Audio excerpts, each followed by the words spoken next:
우리 좌우에 계신 분들과 인사 나누겠습니다. 사랑합니다. 축복합니다.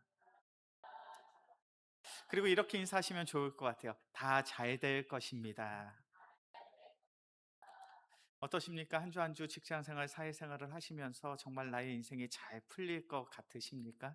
아니면 내일 출근하셔야 되는데, 직장에 가면 나를 괴롭게 하고 나를 힘들게 하는 누구누구가 있는데, 이 사람만 없으면 참 평안할 텐데, 그런 불편한 마음으로 오늘 이 시간 일요일을 마무리 짓고 계시진 않습니까? 우리가 살다 보면 나를 힘들게 하는 사람이 있습니다. 나를 괴롭게 하는 사람이 있습니다. 우리 성도님들은 어떻게 하십니까? 직장 안에서 나를 힘들고 나를 괴롭게 하는 사람이 있을 때 어떻게 하셔요? 그런 사람이 있으면 어떻게 하십니까? 일단은 참죠.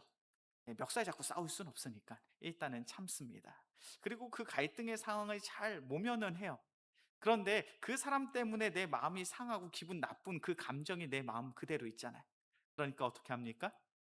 일단은 참았지만 나중에 직장 동료랑 그 사람에 대해서, 그 상사에 대해서 안 좋은 이야기, 세상적으로는 뒷담화 깐다라고 이야기를 하죠. 그런 시간들, 그렇게 함으로 그런 사람들과의 관계를 유지하고 있진 않습니까? 제가 유튜브를 보니까 한 인터뷰를 하는데 한 직장인이 이런 이야기를 하더라고요. 술안주 중에 최고의 안주는 뭐다? 직장 상사다. 아마 웃으시는 분들은 굉장히 공감하시는 것 같아요. 직장 생활하는데 나를 괴롭게 하는 직장 상사. 그래서 술자리 가서 그렇게 직장 상사에 대해서 뒷담화하고 이런저런 이야기하고 그 사람 욕하고 그 사람에 대해서 안 좋은 이야기하다 보면 내 감정이 풀리니까. 그래서 하루하루를 버텨가며 하루하루를 살아가는 그러한 세상의 사람들이 있습니다. 제가 전제하고 있죠. 그런 사람들은 어떠한 사람들? 세상의 사람들. 우리 믿는 사람들은 그렇게 살아가면 돼요, 안 돼요? 왜 대답을 안 하십니까? 우리 믿는 사람들 그렇게 살아가면 돼요, 안 돼요? 안 되죠. 예. 뒤에서 그렇게 다른 사람, 직장 상사 욕하고 다른 사람 비방하고 그런 삶을 살면 안 되잖아요. 오늘 본문의 말씀이 바로 그 이야기를 하고 있습니다. 오늘 시편 33편 1절의 말씀이요. 우리 시편 39편 1절의 말씀 함께 봉독합니다. 내가 말하기를 나의 행위를 조심하여 내 혀로 범죄하지 아니하니 악인이 내 앞에 있을 때 내가 내 입에 재갈을 먹이리라 하였도다. 시편의 저자인 다윗이 고백합니다. 악인이 어디에 있다고요? 내 앞에 있다고요. 이 악인은 어떠한 사람입니까? 다윗을 괴롭게 하고 다윗을 힘들게 하는, 자신을 모함하고 나를 비방하고 나를 비난했던 그 사람이 내 앞에 있는 거예요. 나를 말로써 괴롭히고 나를 말로써 힘들게 하는 사람입니다. 그렇다면 우리는 어떻게 하고 싶습니까? 나의 대적자, 나의 원수, 나를 괴롭게 하는 그 사람이 있다면 시시비비를 가리고 싶죠. 그 사람과 다투고 싶습니다. 싸우고 싶습니다. 때론 멱살이라도 잡고 끌어내려서 내가 정말로 그런 큰 잘못을 범했느냐, 내가 그렇게 나쁜 사람이냐, 그것에 대해서 따지고 싸우고 싶어요. 그런데 오늘 본문의 말씀을 보니까 나를 그렇게 괴롭게 하고 힘들게 하는 사람이 내 눈앞에 있는데 다윗은 무엇이라고 고백합니까? 내 입에 재갈을 먹이리라. 내 입에 재갈을 먹였다라는 것, 내 입에 재갈을 물었다는 건 어떠한 의미입니까?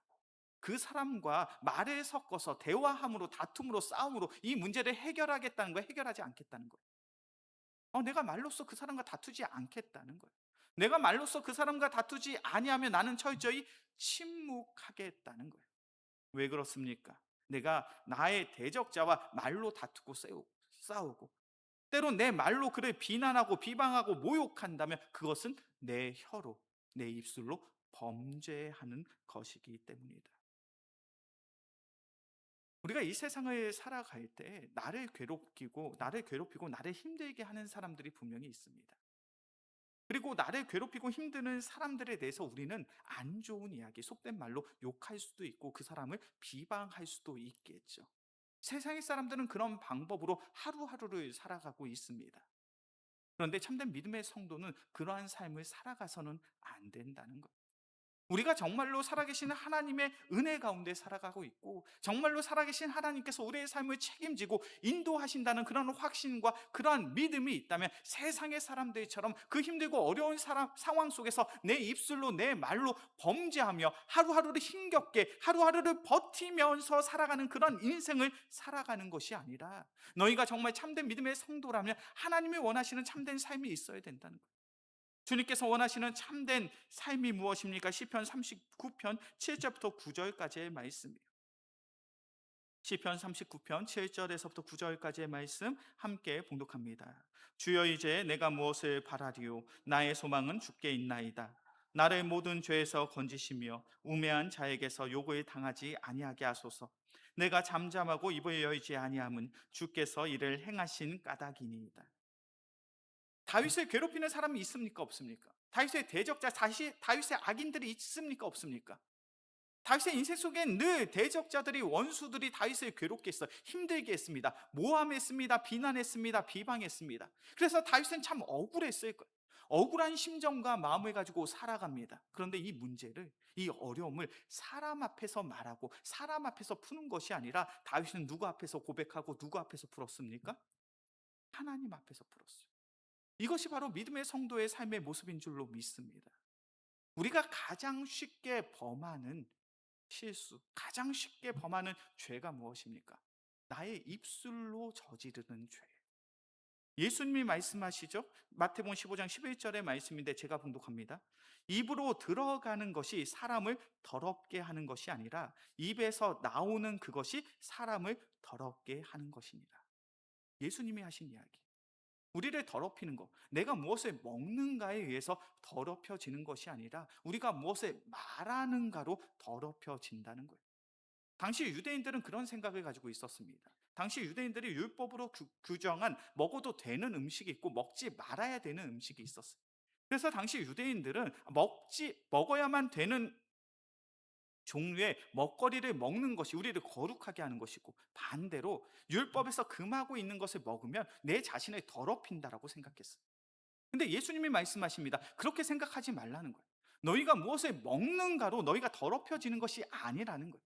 너희가 더럽혀지는 것은 무엇을 먹는가로 더럽혀지는 것이 아니라 너희가 무엇을 내뱉는가, 너희의 입술로 어떠한 말을 하는가, 너희가 너희의 입술로 어떠한 이야기들을 하는가, 그것으로 너희 자신이 더럽혀진다는 사실을 분명히 기억하라는 거예요.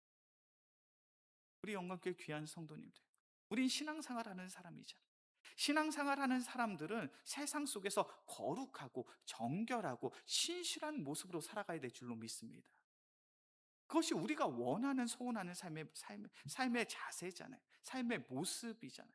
그런데 내 자신이 하나님 앞에서 거룩하고 하나님 앞에서 정결하며 하나님 앞에서 신실한 모습으로 살아갈 수 있는 방법이 무엇입니까? 내가 어떤 말을 하는가로 결정이 나는 거예요. 만약 세상의 사람들이 나를 비난하고 나를 비방하고 나를 모함하는 상황 속에서 우리가 똑같이 그들을 욕하고 그들을 비방하고 그들을 모함한다면 우리는 나의 입술로 내 자신을 더럽히는 것. 다윗은 그것을 고백합니다. 나는 그러한 죄를 짓지 않겠습니다. 그러한 범죄함을 가지지 않겠습니다. 그 죄로 말미암아 나를 더럽히지 않겠습니다. 그리고 나의 문제를 누구에게 고합니까? 하나님께 말하는 것. 우리 영광교회 귀한 성도님들, 우리가 신앙생활함에 있어서 무엇이 중요합니까? 우리가 신앙생활함에 있어서 가장 중요한 것 중에 한 가지가 바로 기도하는 삶인 줄로 믿습니다. 기도가 뭐예요? 기도가 무엇입니까? 하나님께 나의 마음을 고하는 것. 그것이 기도잖아요. 우리는 기도의 시간을 통하여 무엇을 고백하시고 무엇을 이야기하시겠습니까? 주님, 내가 이렇게 괴롭습니다. 내가 이렇게 힘듭니다. 내가 이렇게 어려운 상황 속에 있습니다. 살아계신 하나님께서 함께하여 주사 나의 삶의 문제들이 해결되길 소원합니다. 우리가 그렇게 기도하면 하나님께서 우리의 마음속에, 우리의 삶 가운데 평안을 주시고 기쁨을 주시고 우리의 삶의 문제들을 해결하여 주실 줄로 믿습니다. 이것이 성경의 방법이고 이것이 하나님의 방법이에요. 우리 말씀을 한번 찾아볼까요? 민수기 12장입니다. 모함을 받는 모세가 자신의 문제를 어떻게 해결하고 있는가? 민수기 12장 1절과 2절의 말씀입니다.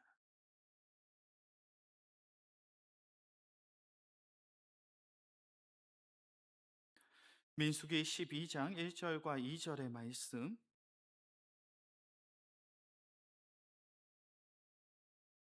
다 함께 한 목소리로 봉독합니다. 모세가 구스 여자를 취하였다니 그 구스 여자를 취하였으므로 미리암과 아론이 모세를 비방하니라. 그들이 이르되 여호와께서 모세와만 말씀하시느냐 우리와도 말씀하지 아니하셨느냐 하매 여호와께서 이 말을 들으셨더라.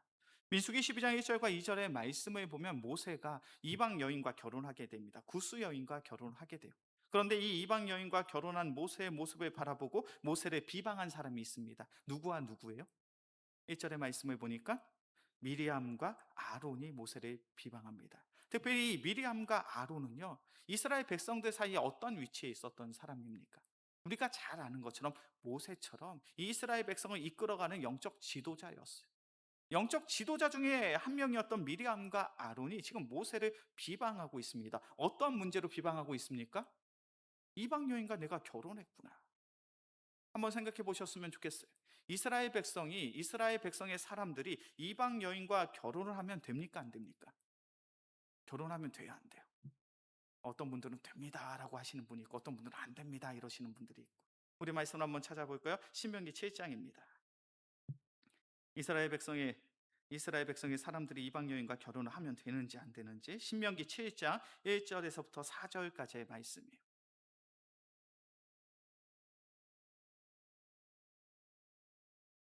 신명기 7장 1절에서부터 4절까지의 말씀 제가 한 절, 우리 성도님들이 한 절 교독해서 봅니다. 내 하나님 여호와께서 너를 인도하사 내가 가서 차지할 땅으로 들이시고 내 앞에서 여러 민족 헷 족속과 기르가스 족속과 아무리 족속과 가나안 족속과 브리스 족속과 히위 족속과 여부스 족속 곧 너보다 많고 힘이 센 일곱 족속을 쫓아내실 때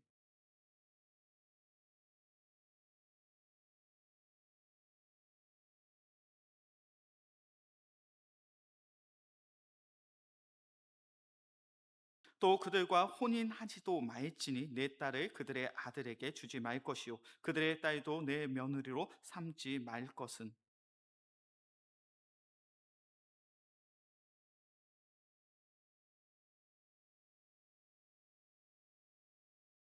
아멘. 신명기 7장 1절부터 4절까지의 말씀을 보니까 이스라엘 백성은 이방 사람들과 결혼하면 됩니까 안 됩니까? 안 되죠. 3절의 말씀은 또 그들과 혼인하지도 말지니. 그런데 잘 보시면 신명기 7장 1절의 말씀을 보니까 이 이방 족속에 해당되는 7개의 족속의 사람들이 어떠한 사람들입니까? 1절의 말씀이죠. 헷 족속, 기르가스 족속, 아모리 족속, 가나안 족속, 브리스 족속, 히위 족속, 여부스 족속. 이 족속의 특징이 뭐예요? 이 민족의 사람들의 특징이 무엇입니까? 어느 땅에 거하는 사람들이에요? 가나안 땅에 사는 사람들. 가나안 땅에 사는 이 일곱 족속의 이방 사람들을 너희가 멀리하라는 거예요. 왜요? 이 사람들은 가나안 땅에 있는 원주민들인데 그들은 지금까지 우상을 숭배했던 사람들이야. 그렇게 너희 이스라엘 백성이 이 가나안 땅에 정착했을 때 그들과 혼인을 하거나 결혼을 하면 그들이 숨겼던 우상 숭배의 죄를 너희도 범할 수 있으니까 너희는 철저히 그들과 어떠한 언약도 맺지 말고 그들과 혼인하지 말라는 거예요. 자, 그렇다면 모세는 어떠한 이방 여인과 결혼했습니까? 어떤 여인이에요? 구스 여인이에요. 구스 여인은 여기 신명기 7장 1절에 이 일곱 지파에서 일곱 족속에 해당이 됩니까? 안 됩니까? 해당이 안 돼요. 그렇다면 모세가 이방 여인인 구스 여인과 결혼을 하는 거 잘못된 것입니까? 잘못되지 않은 것입니까? 크게 잘못된 게 아니에요. 물론 이스라엘 백성들 입장에서 이왕 결혼할 거면 모세가 우리의 지도자인데 이왕 결혼할 거면 이스라엘 사람과 결혼했으면 가장 좋았겠죠. 그런데 어떻게 된 일인지 모르겠지만 모세가 이스라엘 여성과 결혼한 것이 아니라 구스 여인과 결혼하게 되었습니다.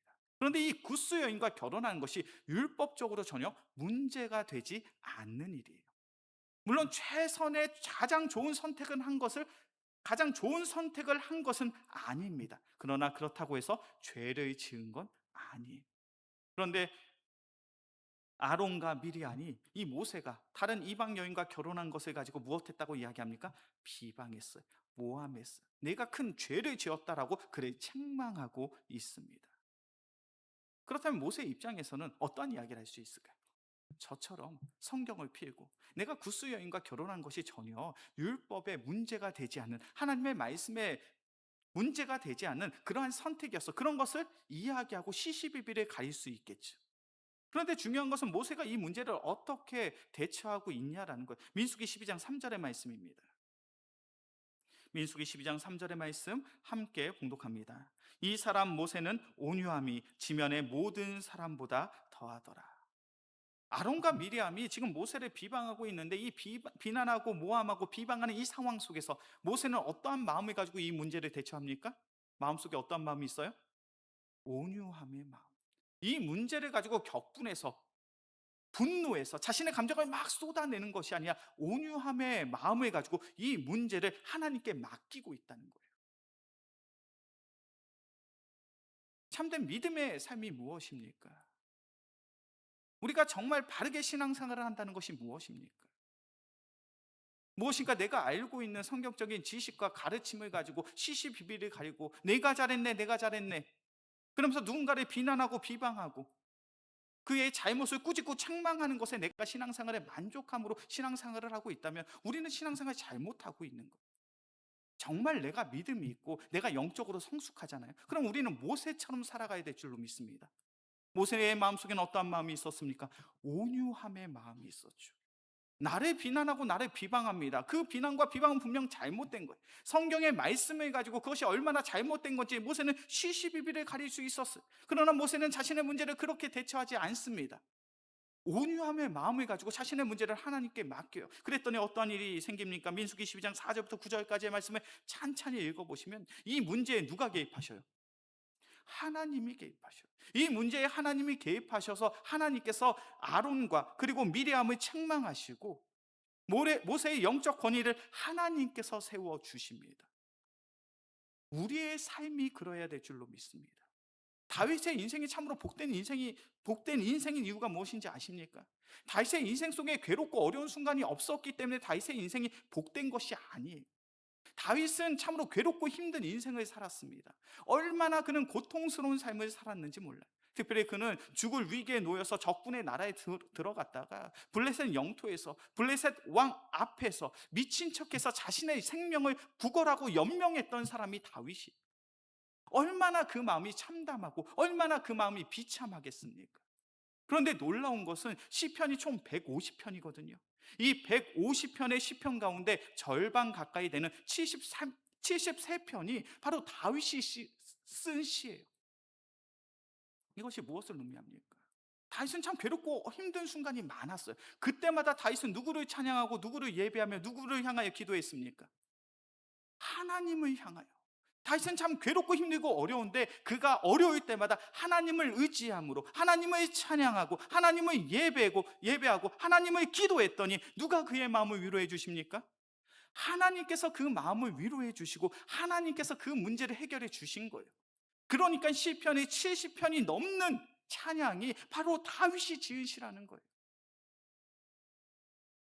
우리의 삶이 그러해야 될 줄로 믿습니다. 여전히 주일 예배를 마치고 내 직장에 출근했을 때 나를 괴롭게 하는 사람이 있을 수 있어요. 나를 힘들게 할 수 있는 사람이 있어요. 그런데 그 나를 괴롭게 하고 힘들게 하는 사람을 내가 다른 사람에게 이 문제를 고하고 이야기함으로 감정적으로 그 문제를 해결하는 것이 아니라 사람이 아니라 하나님께 간구할 수 있는 하나님께 구할 수 있는 귀한 믿음의 성도들이 되어지게 주의 이름으로 간절히 축원합니다. 우리가 나의 문제, 나의 어려움, 나의 갈등, 이 다툼의 문제 하나님께 구하면 누가 우리를 만나 주십니까? 하나님이 우리를 만나 주시고 내 마음을 위로하여 주시고 우리에게 힘과 우리에게 능력을 더하여 주심으로 우리가 하루하루를 힘차게 살아갈 수 있는 줄로 믿습니다. 그래서 우리가 기도를 하는 거예요. 제가 목사여서 참 좋은 게 있습니다. 목사에서 참 좋은 것 중에 한 가지가 뭐냐면 새벽 기도에 빠질 수가 없어요. 웃으시는 분들이 계셔요. 예. 목사에서 참 좋은 게 새벽 기도에 빠질 수가 없어요. 그런데 요즘 젊은 부목사님들 중에 그런 분들이 있어요. 새벽 기도만 없어도 참 목회할 만할 텐데. 선배 목사님들 너무 힘듭니다. 그렇게 이야기하는 후배들이 있어요. 한번 생각해 보세요. 목사가 새벽 기도에 나오는 것을 근무라고 생각하면 힘들까요? 안 힘들까요? 이걸 일이라고 생각하면요. 근무라고 생각하면 너무너무 힘든 일이에요. 새벽에 새벽 기도 나오려면 저는 4시 10분에 알람 맞춰 놓고 나오거든요. 4시에 일어나야 돼, 4시. 저도 생각해 보니까 한 15년, 16년 가까이 4시에 일어나는 삶을 살았어요. 만약 근무라고 생각하면 매일마다 새벽 4시에 목사는 빨간 날 새벽 기도 쉽니까? 나옵니까? 목사에게 빨간 날이 어디 있어요? 새벽 기도는 늘 나오잖아요. 만약 목사가 새벽 기도 나오는 것을 근무라고 생각하고 목회를 한다면 새벽 기도에 그렇게 나올 수가 없어요. 너무너무 힘든 일이에요. 너무너무 어려운 일이에요. 그런데 저의 마음속에 새벽 기도 나오는 것이 근무가 아니에요. 왜요? 저는 새벽 기도를 통해서 나의 간구와 나의 기도를 통해서 하나님의 은혜를 누리고 있기 때문에 내가 이렇게 기도했을 때 하나님께서는 때로 나의 마음속에 위로를 주시고 평안을 주시고 기쁨을 주시고 감사의 마음을 주시고, 그래서 이 목사의 마음속에 새벽 기도의 시간이 얼마나 은혜가 되고 감사가 되는 시간인지 몰라요. 저는 그렇게 목회를 하고 있어요. 그런데 이것은 목사만의 고백이 되어서는 안 돼요. 우리 성도님들도 나의 기도를 통하여 나의 기도에 응답하시며 나를 위로하시고 나를 회복케 하시는, 나의 기도에 응답하시는 그 신실하신 하나님의 은혜를 체험할 수 있는 귀한 믿음의 성도들이 되어지길 주의 이름으로 간절히 축원합니다. 그때 우리가 새벽 기도에 나올 만한 거예요. 그때 우리가 신앙생활을 할 만한 거예요. 우리가 신앙생활을 할 만한 이유가 어디에 있습니까? 나의 기도에 응답하시는, 나와 함께 하시는 그 주님을 마주했을 때 우리의 신앙생활이 할 만한 것 아닙니까? 이제 말씀을 정리합니다. 다윗의 인생 속엔 대적자들이 끊이지 않았어요. 원수들이 있습니다. 악인들이 있고요. 이들은 다윗을 비난하고 모함하고 비방했습니다. 그러한 모진 상황 속에 다윗은 자신의 문제를 하나님께 구합니다. 하나님께 고했더니 하나님께서 다윗을 위로하여 주시고 다윗을 회복시켜 주신 줄로 믿습니다. 우리의 삶이 그러해야 될 줄로 믿습니다. 힘드시죠? 어려운 상황들이 있으시죠? 그리고 때론 내 마음이 이렇게 힘들고 어려우는데 한 입을 덮고 생활하는 내 남편, 내 아내가 그런 나의 마음을 몰라줄 때가 있어요. 사람의 관계는 그러합니다. 그리고 그런 사람에게 나의 문제를 아무리 이야기해도 공감해 주지 못하는 그러한 상황들이 있어요. 그런 상황 속에서 우리는 사람이 아니라 하나님께 구할 수 있는 우리 귀한 믿음의 성도들이 되어지길 주의 이름으로 간절히 축원합니다. 그래, 우리 영광교회 귀한 성도님들, 우리의 상황, 우리의 힘들고 어려운 그 상황 속에서 내가 기도했을 때 주님께서 나의 기도 응답하여 주셨습니다. 주님께서 나의 기도 들어주셨습니다. 그래서 내가 하루하루를 힘차게 살아갑니다. 그 귀한 고백을 간증할 수 있는 우리 모두가 되어지게 주의 이름으로 간절히 축원합니다.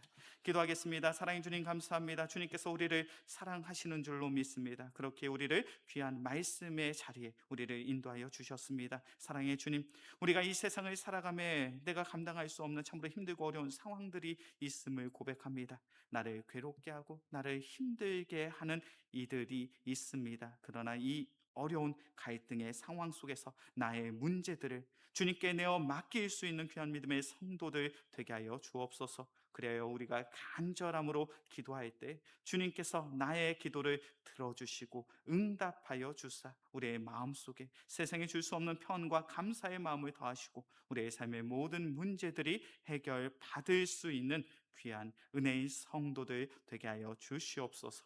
이 모든 말씀 우리를 사랑하시는 예수 그리스도의 이름으로 기도합니다. 아멘.